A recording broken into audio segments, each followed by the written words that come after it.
welcome to your deep dive. The sources you've shared give us this really illuminating look into Channel Islands Harbor.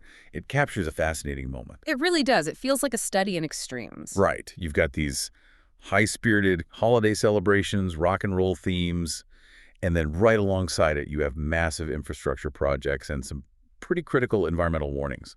That dual nature is exactly what we need to unpack, the festive veneer over some really serious civic and commercial action. So that's our mission today. Yeah, to cut through the noise and pull out what's most actionable, what's most interesting for you. We're going to focus on the busy calendar for December 2025, but also on the key local developments that are going to shape the harbor for years to come. Okay, so we've broken this down into 4 main areas for you. First, we'll look at all the ways to celebrate out on the water. Then we'll cover the cultural scene, what's happening on land. After that, we'll look at the harbor's high-end dining market. And finally, the really crucial updates on harbor health, infrastructure, and commerce. It's a mix of festive joy and some very organized, data-driven action. Let's start where the harbor really shines this time of year, on the water. The grand tradition, of course, is the Parade of Lights. The 59th annual. It's a huge deal. It is, set for Saturday, December 13th, 2025. Starts at 7 p.m. And the theme this year, Rudolph's Rock and Roll Regatta, is just fantastic. It's so flexible. That's the key. It encourages boaters to tap into any rock era they want. You're not stuck with one look. I mean, you could see Elvis sailing right next to a boat decked out for, a modern band. That variety is going to be amazing to see. Now, for those who want a more structured way to watch, there's the Scarlet Bell. The riverboat, right? Yeah, they're offering 2 dinner cruises, the Channel Islands Harbor Lights dinner cruises. December 14th and 21st. Both are about 2.5 hours, with dinner and music. It's the elegant option. And they've also got one tailored specifically for families. The Santa's Family Harbor Light Cruise on the 22nd, that sounds like pure holiday magic. You get Santa, caroling, karaoke. It's a great balance. Okay, but if you're looking for something, really unique, more intimate, and maybe a bit more budget-friendly, we have to talk about Captain Dave. Channel Islands Marine Safari Adventures. Yes. His tours are a whole different experience. What's so unique about them? Well, it's the boat itself, the North Sea. It's a 32-foot radon, and its story is fascinating. Right. Believe it or not, it was originally built as a commercial sea urchin dive boat. No way. A dive boat. Yep. And now it's been retrofitted into what they call an illuminated water trolley. It's perfect for these 45-minute tours. A sea urchin dive boat turned holiday trolley. Yeah. Love that. So these run from December 5th through the 24th, a few days a week. Wednesdays through Sundays, hourly in the evening. And the capacity is intentionally small, right? Yep. Only 6 guests. Exactly. It makes it a very tailored journey through the canals of Mandalay Bay, Seabridge, and Harbor Island. You get to see the decorated homes up close. And that focus on accessibility is key. It really is. The tickets are priced low $20 for adults, $10 for kids.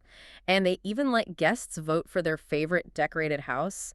It's just a high-value, low-cost way to get on the water. And of course, there are other ways. You can rent your own Duffy boat if your group is larger than 6. Or do the iconic gondola rides with Santa in Seabridge. So there are options at every level. Before we leave the water, there's one more event. It's an inaugural one. Yes, the reindeer paddle. The first annual.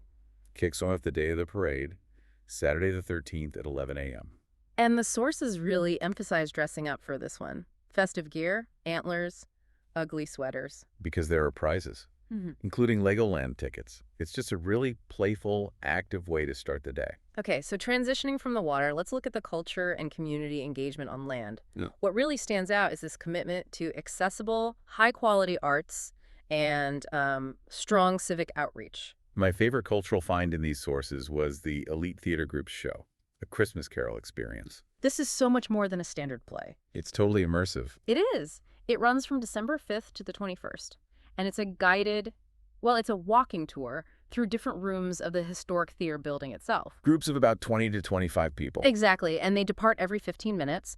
The idea is to have you experience the story from different perspectives, to really evoke that sort of chaotic, bustling feel of Dickens' London. That's just a fascinating way to tell a story. Yeah. And it's an adaptation by a local playwright, Alexio Flores. Which speaks to a really healthy cultural core. They're investing in local talent. And look at the price point. $12 for adults, $10 for youth. So accessible. Right. It suggests they're prioritizing community engagement over just maximizing profit. It's a real investment in local culture. Speaking of community investment, We have to highlight the 6th annual Food and Toy Drive. Absolutely. Happening Saturday, December 6th at Harbor Landing. It's set up as a drive-through, which is smart. And the effort is split. It benefits Food Share Ventura County with food. Things like canned tuna, peanut butter, non-perishables. And at the same time, it supports the Ventura County Fire Department by collecting new, unwrapped toys. But here's where it gets really powerful. The match. The match. The Harbor and Beach Community Alliance, the HBCA, will match financial contributions dollar for dollar up to a staggering $13,000. That ability to instantly double your donation's impact, Yeah. that's a huge incentive for people to give. It really is. Now, if we broaden the cultural scope a bit, there's the Channel Islands Maritime Museum, CIMM. Mm-hmm. They've just added a really significant historical piece to their collection.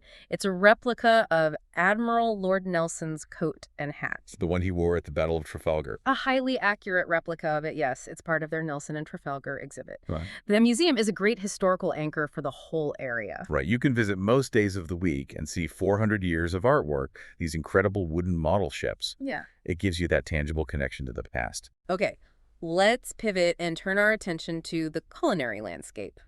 Specifically, the market segmentation happening at the Zachary Dunes Resort. With their restaurant, Oxnard. Yes. They are very clearly defining the high-end dining market for the entire harbor. No question, they're positioning themselves as the premium destination. Take the Apollo Harvest wine pairing dinner. Right. On Saturday, December 13th, it's a 5-course dinner limited to just 40 guests. And the menu for that event just screams luxury.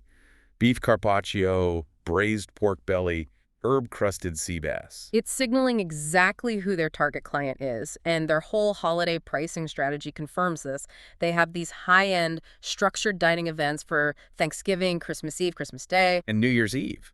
The NYE party is a big deal, but what really tells the story is the VIP offering. The Luxe Countdown package. Exactly. I mean, a $3,600 package for one night in the presidential suite with VIP tickets and dinner, that's not just a party, it's an economic indicator. That's a great way to put it. It establishes Zachary Dunes as the benchmark for that premium high-spend experience, which is a necessary economic counterpoint to all the accessible community-focused events we were just talking about. That segmentation is vital context.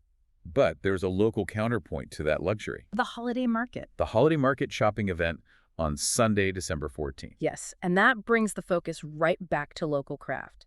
It's a free entry, open-air market with local vendors like Ventura Spirits, Balcom Canyon Cider, all artisan goods. It ensures that while the luxury resorts are thriving, there's still a platform for independent local commerce. And we should also mention that Waterside at Marine Emporium Landing is another option for Thanksgiving dining, so there is variety across the harbor. Okay, so now we have to pivot to our most critical segment. This is where the holiday cheer meets the hard reality of civic and environmental operations. This is where we see major infrastructure investment running headfirst into some critical environmental concerns.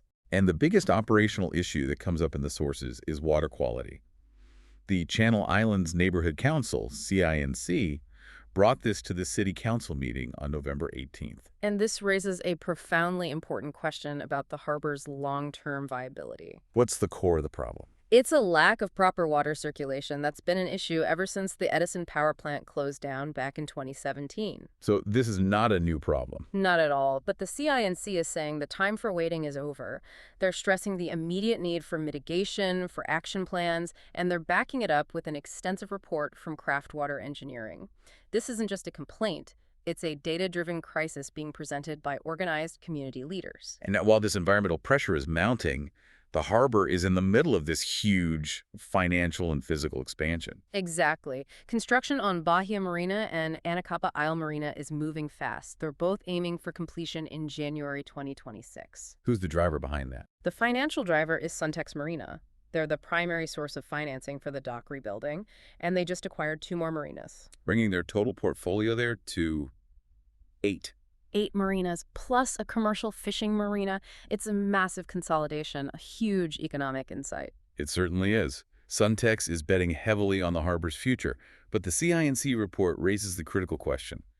Can that massive private investment be sustained without an immediate, effective fix for the water circulation crisis? That tension is the defining story here. The success of their $3,000 luxury packages depends on the water staying healthy and clean. Which brings us to another fascinating economic insight. This one happening at the farmers market. Right, down at the docks. I found this detail really surprising. Me too. The weekly Sunday market is seeing more activity, and local fishermen are now selling their catch directly from their boats. At Marine Emporium Landing, yeah. And the variety is fantastic. They're offering sweet box crabs, local California king crab, which is a great alternative to imported crab. And fresh sea urchins. Yep, offered by a diver who also shows you how to prepare them. It's a literal dock-to-table experience. It just bypasses the whole supply chain. And the sources note a fascinating policy ripple effect here with the local lobster. Yes, the California spiny lobster, or Pacific lobster, it's now more available to us, the domestic market, because federal policies and tariffs have made exporting it less profitable for the fishermen. How significant is that shift? It's hugely significant. The industry used to rely heavily on those lucrative foreign markets. But policy changes force them to look inward. For the local fishermen, this new domestic demand provides a buffer, a stable outlet. It could fundamentally re-anchor the local fishing economy, making it less vulnerable to, geopolitical trade shifts. You can see it in action. Williams Family Fish is right there, selling their fish tacos and ceviche. A perfect example. So we have navigated the rock and roll waterways, we've walked through 19th century London, analyzed luxury pricing dynamics, and then examined this collision between huge investment and a critical environmental report. And I think the key takeaways are that the harbor is demonstrating a really powerful and organized civic life. You see it in the HBCA's $13,000 matching effort and in the CINC's data-driven demands for environmental action. And at the same time, you can have these unique local experiences. Totally. From Captain Dave's repurposed dive boat to buying Pacific lobster directly from the person who caught it, the sources reveal a community that is deeply, deeply engaged with its own economic and ecological future. So what does this all mean for the immediate future? We know Suntex is pouring money in, aiming for that January 2026 completion goal. But we also know the Neighborhood Council has flagged an urgent problem with the water quality that's been festering since 2017. That collision between massive private investment and mandated public health remediation. That's the ongoing story. It is. And the final provocative thought for you to consider is this. Given the huge financial commitment from Suntex and the absolute necessity of the CINC's environmental demands, will the fix for the water circulation ultimately lead to new operational fees or regulatory costs? And if it does, who pays for it? Exactly. Who's going to absorb that cost? Is it the new marina operators, the homeowners, the city? That interplay between environmental necessity and commercial profitability is the story to watch as we move into 2026.